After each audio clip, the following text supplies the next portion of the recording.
वन्दे ब्रह्मपुराधिपं श्रीसहजानन्दं च मूलाक्षरम् श्रेयस्कारणसद्गुणैकनिलयम् श्रीप्रागजिं भावत ब्रह्मोपासनधारकं गुरुहरिं यज्ञं तथा योगिनं प्रत्येवं प्रमुखं महन्तमनिशं श्रीजीस्वरूपं मुदा। મહિમાનો મહિમા પ્રવચનમાળામાં સૌને સાષ્ટાંગ પ્રણામ. જય સ્વામિનારાયણ. ભગવાન સ્વામિનારાયણે પોતાના એક પત્રમાં લખ્યું છે, मेरा जो अवतार है वो अनादि अज्ञान के नाश के वास्ते हुआ है। આ લખાયેલા શબ્દો પ્રમાણે ભગવાન સ્વામિનારાયણે પ્રસંગે પોતાના યોગની અંદર જે કોઈ સંતો, હરિભક્તો કે મુમુક્ષુ આવ્યા તેમને અજ્ઞાનને ટાળવા માટેના પ્રયત્ન કર્યા છે, ઉપદેશ આપ્યા છે, શિક્ષા દીક્ષા આપી છે. આ દુનિયાની અંદર કોઈ વ્યક્તિને ગાયનું જ્ઞાન ન હોય અને ગાયનું જ્ઞાન કરાવે એ તો લૌકિક જ્ઞાન થયું. પશુ પંખીનું જ્ઞાન ન હોય ને એનું જ્ઞાન કરાવે એ તો લૌકિક અને સાંસારિક જ્ઞાન થયું. પરંતુ અહીંયા આગળ ભગવાન સ્વામિનારાયણ પોતાના યોગમાં આવેલા તમામને અજ્ઞાનતામાંથી મુક્ત કરી આધ્યાત્મિક જ્ઞાન આપવા માંગે છે.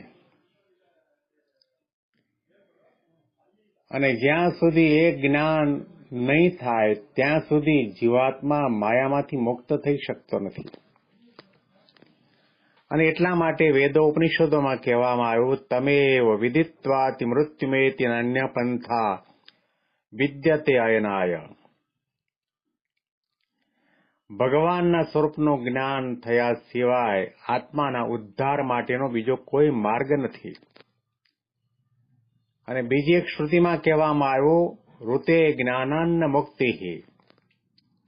જ્ઞાન વગર મુક્તિ નથી થતી. આત્માનું જ્ઞાન ન થાય, પરમાત્માનું જ્ઞાન ન થાય, એકાંતિક ધર્મનું જ્ઞાન ન થાય, ભગવાનના પ્રગટ સ્વરૂપનું જ્ઞાન ન થાય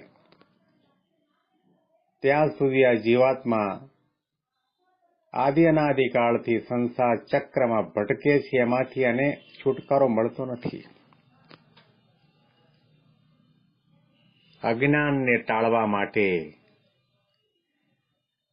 એવા ભયંકર ગાઢ તિમિરને અંદર, અંધકારની અંદર, અજ્ઞાન રૂપી અંધકારની અંદર જીવાત્મા ભટકતો આવ્યો છે.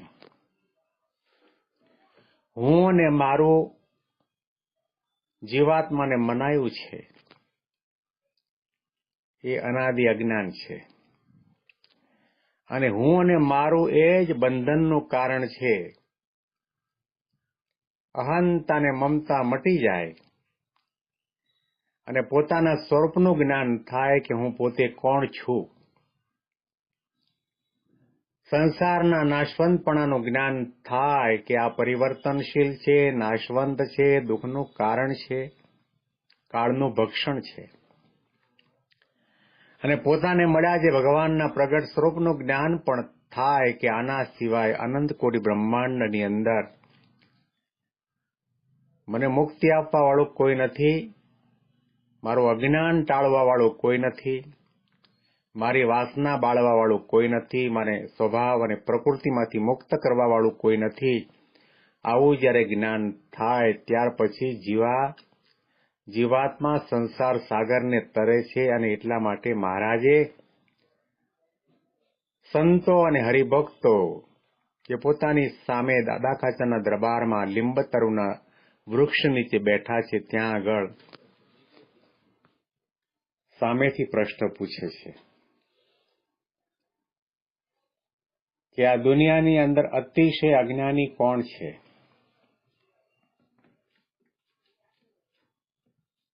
એ સંતો પરમાંશોની વાત તો જવા દઈએ, પણ આપણે પણ કેટલાય વર્ષોના સત્સંગ પછી એમ જ માનતા આવ્યા છીએ કે આપણે જ્ઞાની છીએ, આપણે સત્સંગી છીએ, આપણે હરિભક્ત છીએ, આપણે સાધુ છીએ, આપણે મુમુક્ષુ છીએ. કારણ કે આપણે માળા કરીએ છીએ, પૂજા કરીએ છીએ, તિલક ચાંદલો કરીએ છીએ, મંદિરમાં જઈએ છીએ, દાન ધર્માદો કરીએ છીએ, રવિવારની સભામાં જઈએ છીએ, એટલે આપણે પોતાની જાતને જ્ઞાની માનીએ છીએ, સત્સંગી માનીએ છીએ. જ્ઞાની અને સત્સંગી કોને કહ્યો છે? કે સત એવા જે પરમાત્મા અને સત એવો જે આત્મા એનો જે સંગ કરે, એનો જેને નિરંતર સંગ પ્રસંગ હોય, એ સાધુ છે, એ સત્સંગી છે, એ હરિભક્ત છે, એ જ્ઞાની છે. આપણને બીજું કંઈ પણ દેખાય છે એ બધું અસત છે. અને એટલા માટે ઉપનિષદોમાં, વેદોમાં કહેવામાં આવ્યું કે બ્રહ્મ સત્યમ જગત મિથ્યા. બ્રહ્મ એટલા કે પરમાત્મા અને આત્મા બે તત્વ સત્ય છે. એ માયાને આધીન નથી, પ્રકૃતિને આધીન નથી. અને આપણી નજરની સામે જે જગત દેખાય છે, સંસાર દેખાય છે, તે મિથ્યા છે. આપણને ભ્રમ થાય છે કે આ મકાન મારું છે, પણ મકાન આપણું નથી. આપણને ભ્રમ થાય છે, અત્યારે દેખાય છે મકાન છે, પણ 50, 100 વર્ષ, 200 વર્ષ પછી એ મકાન માટીમાં માટી બની જવાનું છે, ધૂળમાં ધૂળ બની જવાનું છે, કાળનું ચવાણું છે. આવું જ્ઞાન આપવા માટે મહારાજ પોતે સંતો હરિભક્તોને પ્રશ્ન પૂછે છે. મહારાજ જાણે છે કદાચ બેઠેલા સંતો હરિભક્તોમાંથી કેટલાક એવું પણ માનતા હશે કે અમે તો જ્ઞાની છીએ, અમે તો વિદ્વાન છીએ, અમે તો પ્રવચન કથા વાર્તા કરવાવાળા છીએ અને ભગવાનના માર્ગે ચાલ્યા છીએ, પરંતુ ખૂણે ખાંચરે જે અજ્ઞાન અનાદિકાળથી પડ્યું છે જીવના હૈયાની અંદર, એને ઢંઢોળીને મહારાજ પોતે વાત કરે છે કે જોનારો પોતે રૂપને જુએ છે, કુરૂપને જુએ છે, દુનિયાના અનંત પ્રકારના પદાર્થને જુએ છે, પરંતુ જોનારો પોતે પોતાને ક્યારેય નથી જોતો. એ અજ્ઞાનીમાં અતિશય અજ્ઞાની છે, નીચમાં અતિશય નીચ છે, ઘેલામાં અતિશય ઘેલો છે, મૂર્ખમાં અતિશય મૂર્ખ છે. મનમાં એમ થાય કે આ વચનામૃત અને આ વચનામૃતમાં કહેલા મહારાજના શબ્દોને તો દિવસમાં એક વખત યાદ કરવાની જરૂર છે. આ વચનામૃત કંઠસ્થ કરવાની જરૂર છે. ઘણું બધું જોઈએ છીએ, પણ આપણે આપણા આત્માને જોવાનો પ્રયત્ન કરતા જ નથી. આત્માનો વિચાર આપણને ક્યારેય પણ આવતો નથી. કપડાનો વિચાર આવે, આપણા વાળનો વિચાર આવે, આપણા આભૂષણો અને શણગારનો વિચાર આવે, બૂટ ચપ્પલનો વિચાર આવે, મોબાઈલનો વિચાર આવે, આપણને ચશ્મા હોય તો ચશ્માનો વિચાર આવે, કાંડા ઘડિયાળ હોય તો એનો પણ વિચાર આવે, અને કોઈ ખાવાની વસ્તુની અંદર આપણને આસક્તિ હોય તો એનો પણ આપણને વિચાર આવે. પણ જેના આધારે આપણે જોઈએ છીએ, સાંભળીએ છીએ, બોલીએ છીએ, હાલીએ છીએ, એવો જે જીવાત્મા આપણી હૃદય ગુહામાં બિરાજમાન થયો છે, એના માટેનો આપણને ક્યારેય વિચાર નથી આવતો. એ અજ્ઞાન છે. અને જ્યાં સુધી આત્મા સામું નજર નહીં થાય ત્યાં સુધી જીવાત્માને ક્યારેય પણ દુઃખ મટવાનું નથી. જેવી રીતે સ્વામીએ કહ્યું કે પેલું જંગલનો હરણ છે, એની નાભીમાં કસ્તુરી છે, પણ કસ્તુરીની સુગંધને શોધવા માટે આખા જંગલમાં દોડાદોડ કરે છે. એમ સુખ અને શાંતિ માટે મનુષ્ય માત્ર દુનિયાની અંદર દોડાદોડ કરે છે, પરંતુ સુખ બહાર નથી, પદાર્થમાં નથી, વૈભવમાં નથી, સત્તામાં નથી, સંપત્તિમાં નથી, કપડામાં નથી, આભૂષણોમાં નથી. સુખ આપણા આત્મામાં છે અને આત્માની અંદર બિરાજમાન થયેલા પરબ્રહ્મ પરમાત્મા સહજાનંદ સ્વામીમાં છે. મહારાજ આપણી આંખ ખોલે છે, આપણને જાગૃત કરે છે. કમસે કમ દિવસના 24 કલાકના સમયમાં એક વખત 2 મિનિટ માટે તો આપણે વિચાર કરીએ કે હું કોણ છું, કોનો છું, દુનિયામાં મારું કોણ છે અને હું કોનો છું. ભગવાનના ઉપકારનો વિચાર કરવામાં આવે, આત્માની શક્તિનો વિચાર કરવામાં આવે તો કમસે કમ થોડી સરખી ક્રિયા આપણાથી આધ્યાત્મિક ક્રિયા દિવસ દરમિયાન થાય અને ભગવાનના માર્ગે ચલાય. ગઈકાલે પરમ દિવસે પણ મેં વાત કરી હતી કે આત્મા આપણી હૃદય ગુહાની અંદર બિરાજમાન થઈને રહ્યો છે. એને આપણે આંખો બંધ કરીને કેટલાય વર્ષો સુધી જોવા માટેનો પ્રયત્ન કરીએ તો પણ આપણને દેખાશે નહીં. કાળો છે, ગોરો છે, લાંબો છે, ટૂંકો છે, જાડો છે, પાતળો છે, એ ખ્યાલ નહીં આવે. મહારાજે કહ્યું, આકાશને 1000 વર્ષ સુધી જીભથી ચાંટવા માટેનો પ્રયત્ન કરો તો પણ આકાશનો ખાટાપણાનો સ્વાદ નહીં આવે. એમ પોતાની મેળે કરીને, પોતાના સાધને કરીને આત્માને જોવા માટેનો પ્રયત્ન કરીશું તો આત્મા દેખાશે નહીં, આત્માની ભૂમિકા સુધી પહોંચાશે પણ નહીં. એટલા માટે યોગીજી મહારાજે કહ્યું કે સત્પુરુષને પોતાનો આત્મા માનવો, સત્પુરુષમાં આત્મબુદ્ધિ કરવી, સત્પુરુષમાં પ્રીતિ કરવી અને એને જોવા માટેનો પ્રયત્ન કરવાનો છે. સત્પુરુષને જે વ્યક્તિ પોતાનો આત્મા નથી માનતી, એ સત્પુરુષની અંદર જેને આત્મબુદ્ધિ અને પ્રીતિ નથી થતી, અજ્ઞાનીમાં અતિશય અજ્ઞાની છે, મૂર્ખમાં અતિશય મૂર્ખ છે, ગેલામાં અતિશય ગેલી છે અને નીચમાં અતિશય નીચ છે અને ભાગવતમાં કહ્યું પ્રમાણે એ ગધેડો છે.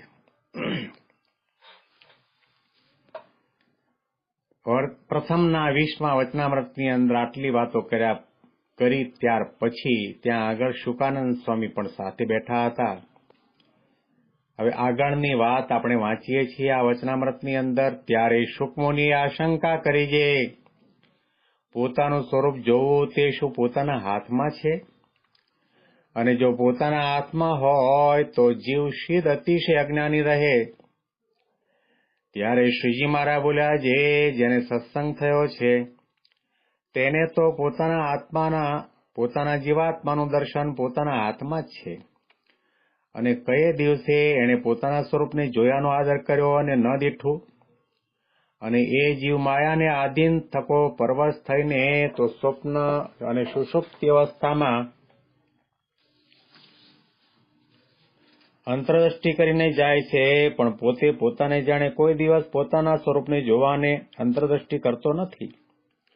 અને જે ભગવાનના પ્રતાપને વિચારીને અંતરદ્રષ્ટિ કરે છે તે તો પોતાના સ્વરૂપને અતિશય ઉજ્જવળ પ્રકાશમાન જુએ છે. અને તે પ્રકાશની મધ્યે પ્રત્યક્ષ એવા જે પુરુષોત્તમ ભગવાન તેની મૂર્તિને જુએ છે. અને નારદ સનકાદિક જેવો સુખીઓ પણ થાય છે. માટે હરિભક્તને તો જેટલી કસર રહે છે તેટલી પોતાને આળસે કરીને રહે છે. ઇતિ વચનામૃતમ. એવી રીતે ગઢડા પ્રથમ પ્રકરણનો 20મું વચનામૃત જે તે થયું. મહારાજે આ બધી વાત કર્યા પછી તરત શુક સ્વામીએ મહારાજને પ્રશ્ન પૂછ્યો કે પોતાનું સ્વરૂપ જોવું તે શું પોતાના હાથમાં છે? મહારાજે તરત જ ઉત્તર આપ્યો કે જેને સત્સંગ થયો છે તેને તો પોતાના જીવાત્માનું દર્શન પોતાના હાથમાં જ છે. શબ્દો પર ધ્યાન આપવાની જરૂર છે. જેને સત્સંગ થયો છે એટલે કે જેને સાચા સંત મળ્યા છે, અક્ષર બ્રહ્મ ગુણાતીત સંતની જેને પ્રાપ્તિ થઈ છે, જેને યોગથી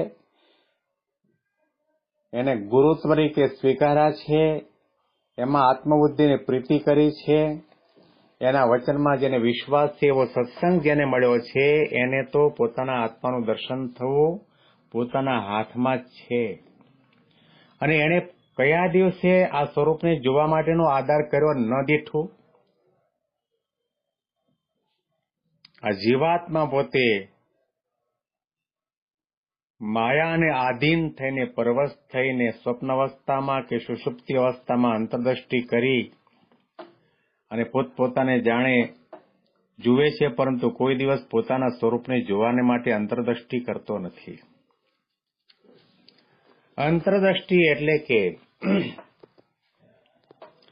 ભગવાનનું જે પ્રગટ સ્વરૂપ અક્ષર બ્રહ્મ છે, ગુણાતીત સંત છે, પરમ એકાંતિક સંત પ્રમુખ સ્વામી મહારાજ અને મહંત સ્વામી મહારાજ, એવા સંતનો જેને યોગ થયો છે એને તો ભગવાનનું દર્શન થવું તે પણ સહેલું છે અને પોતાના આત્માનું દર્શન થવું તે પણ સહેલું છે. અને આવી રીતે જયારે અંતર્દ્રષ્ટિ કરે છે અને વિચાર કરે છે કે જેને દેહ મૂકીને પામવાના હતા અને જે અક્ષરધામની અંદર પરબ્રહ્મ પરમાત્મા ભગવાન સ્વામિનારાયણ બિરાજમાન છે, એ આ ગુણાતીત સંત દ્વારા મને પ્રગટ મળ્યા છે, મારા ભાગ્યનો કોઈ પાર નથી. આવી રીતનો અંતર્દ્રષ્ટિ કરીને વિચાર કરે છે તો મહારાજે કહ્યું કે તેને તો પોતાના સ્વરૂપની અંદર ઉજ્જવળ પ્રકાશમાન જુએ છે અને પ્રકાશની વચ્ચે પ્રત્યક્ષ એવા જે ભગવાન પુરુષોત્તમ નારાયણની મૂર્તિને પણ જુએ છે. અને નારદ સનકાદિક જેવો સુખીઓ થઈ જાય છે. જ્યારે જ્ઞાન થાય છે, સત્પુરુષના સમાગમે કરીને, કૃપાદ્રષ્ટિએ કરીને, આત્મબુદ્ધિને પ્રીતિ કરવાથી જ્ઞાન થાય છે, દુઃખ માત્ર ટળી જાય છે. એને માન, અપમાન, સુખ, દુઃખ આ તમામ દ્વંદ્વોથી પર થઈ અને ગુણાતીત અવસ્થાની ભૂમિકા સુધી પહોંચી અને પરમ સુખીઓ થઈ જાય ભગવાનના સુખે કરીને. પણ મહારાજે કહ્યું કે હરિભક્તને જેટલી કઈ કસર રહે છે તે તેટલી પોતાને આળસે કરીને રહે છે. આપણે કોઈ દિવસ આ બાબતની અંદર પ્રયત્ન કરતા નથી. કયો પ્રયત્ન? કે મારે નિર્વાસનિક થવું છે, મારે બ્રહ્મરૂપ થવું છે, મારે સ્વભાવ મુક્ત થવું છે, મારે ગુણાતીત થવું છે, મારે મારા આત્માનો સાક્ષાત્કાર કરવો છે, ભગવાનનો સાક્ષાત્કાર કરવો છે, આ મારે છેલ્લો જન્મ કરવો છે, એવી પ્રકારનો વિચાર નથી. એ આળસ છે. ઘણું બધું કરીએ છીએ પરંતુ આપણા ધ્યેયની સામે આપણી નજર નથી. નિશાન તો મનમાં એમ થાય કે આપણે બાંધ્યું જ નથી. અને ઘણી વખત વિચાર આવે કે આપણો જે સત્સંગ છે લોલમ લોલ થતો હોય છે, ગાડરિયા પ્રવાહની માફક, કે તિલક ચાંદલો કરવાનો એટલે કરવાનો, 11 માળા કરવાની એટલે કરવાની, દાન ધર્માદો કરવાનો એટલે કરવાનો, રવિવારની સભામાં જવાનું એટલે જવાનું, મંદિરે જવાનું એટલે જવાનું, એકાદશી કરવાની એટલે કરવાની. આ બધું કરીએ છીએ પરંતુ નિશાન સામે આપણી નજર નથી. ધ્યેયની સામે નજર ન હોય તો એ આળસ છે. જાગૃત થવાની જરૂર છે, જાણપણું રાખવાની જરૂર છે, અંતર્દ્રષ્ટિ કરવાની જરૂર છે કે મારે મારા આત્માનો સાક્ષાત્કાર કરવો છે. નિર્વાસનિક થવું છે, બ્રહ્મરૂપ થવું છે, એવી પ્રકારનો અખંડ વિચાર રહેવો જોઈએ. અને એટલા માટે ગુણાતીતાનંદ સ્વામીએ પણ આપણને વાત કરી કે નિરંતર સર્વક્રિયામાં પાછું વાળીને જોઉં કે હું શું કરવા માટે આવ્યો છું અને શું કરી રહ્યો છું. આ વિચાર આપણને ક્યારેય પણ આવે છે ખરો? ચાલો નોકરી, ધંધો, વ્યવસાય, ખેતીવાડી કરતા હોઈએ ત્યારે તો આપણને આ વિચાર ન આવે, પરંતુ જ્યારે પૂજા કરવા માટે બેસીએ ત્યારે વિચાર આવે છે ખરો કે હું પૂજા કરું છું, ખરેખર પૂજા કરું છું? ઠાકોરજી સામે દર્શન કરવા માટે હાથ જોડીને ઊભા હોઈએ ત્યારે વિચાર આવે છે કે હું ખરેખર ભગવાનના દર્શન કરું છું? આપણા મનની અંદર હજારો, લાખો ને કરોડો સંકલ્પ વિકલ્પ ઉઠતા હોય, જાગૃત થતા હોય, ક્ષમતા હોય, એની આપણને ખબર જ નથી. આળસ આ છે. આળસ એટલે કે ધર્મનું કાર્ય કરવામાં, આત્માનો વિચાર કરવામાં, સત્સંગ કરવામાં, નિયમ ધર્મ પાળવામાં ગુણાતીત સંતની અંદર પ્રીતિ અને આત્મબુદ્ધિ કરવામાં, દિવ્ય ભાવ અને નિર્દોષ બુદ્ધિ કેળવવામાં આપણે આળસ કરીએ છીએ. આપણને આ વિચાર નથી આવતો. એ આળસ ખંખેરવાની જરૂર છે. બાહ્ય દ્રષ્ટિ કરીને આપણે માની બેઠા છીએ કે આપણે સત્સંગી છીએ, સાધુ છીએ, હરિભક્ત છીએ, પરંતુ મહારાજના આ વચનો વિચાર્યા પછી આપણને એમ લાગે કે આપણે પાશેરામાં પહેલી પૂણીનો પહેલો તાંતણો પણ હજી કાંત્યો નથી. એક પગથિયું પણ આપણે આધ્યાત્મિક માર્ગના સાધનાના માર્ગમાં ચડ્યા નથી. સમુદ્રના મધ્યભાગની અંદર તળિયા સુધી જવાની વાત તો બાજુ પર રહી, પરંતુ સમુદ્રના કિનારા ઉપર એ પાણીમાં ફીણના ફસોટા વળતા હોય ત્યાં સુધી પણ આપણે પગ મૂક્યો નથી. જો મહારાજના શબ્દોને ધારીએ, વિચારીએ તો આપણને એમ થાય કે આપણે હજી ઘણું કરવાનું બાકી છે. એ બધું બાકી છે. એ ચપટીમાં થાય તેવું છે, સહજમાં થાય તેવું છે, કોઈ જાતના દાખલા વગર થાય તેવું છે. પણ ક્યારે કે એવા ગુણાતીત સંત પ્રમુખ સ્વામી મહારાજ અને મહંત સ્વામી મહારાજમાં પ્રીતિ થાય, આત્મબુદ્ધિ થાય, દિવ્ય બુદ્ધિ થાય, નિર્દોષ બુદ્ધિ થાય, એમનામાં, એમના કાર્યમાં, એમના ચરિત્રમાં, એમની વાણીમાં, એમના આદેશમાં, એમની આજ્ઞામાં આપણને શ્રદ્ધા જાગે કે સ્વામી આપણને જે કહે છે એમાં 100% સાચી વાત છે, એમાં ક્યારેય પણ શંકા કુશંકા ન થાય, તો જીવનો જીવભાવ ટળતા વાર નહીં લાગે, બ્રહ્મભાવની ભૂમિકા સુધી પહોંચતા વાર નહીં લાગે, વાસના સ્વભાવ પ્રકૃતિ બળતાને ટળતા પણ વાર નહીં લાગે. સહજમાં થઈ જાય એવું છે. સાધનાનો એકડો એટલે કે સત્પુરુષમાં પ્રીતિ અને આત્મબુદ્ધિ. જે કંઈ કસર રહે છે આપણી આળસે કરીને રહે છે, અજ્ઞાનતાને કારણે રહે છે, આપણી બાળબુદ્ધિ છે. સાપને પકડવાનો પ્રયત્ન કરીએ છીએ, ખુલ્લી તલવારને પકડવાનો પ્રયત્ન કરીએ છીએ, બળબળ સળગતા અગ્નિને પકડવાનો પ્રયત્ન કરીએ છીએ, પરંતુ એ બધા દુઃખના કારણ છે. ભગવાન અને સંતને પકડવાની જરૂર છે. એમણે આપેલા સિદ્ધાંત, આદેશ અને રહસ્ય મર્મ અને અભિપ્રાયને પકડવાની જરૂર છે.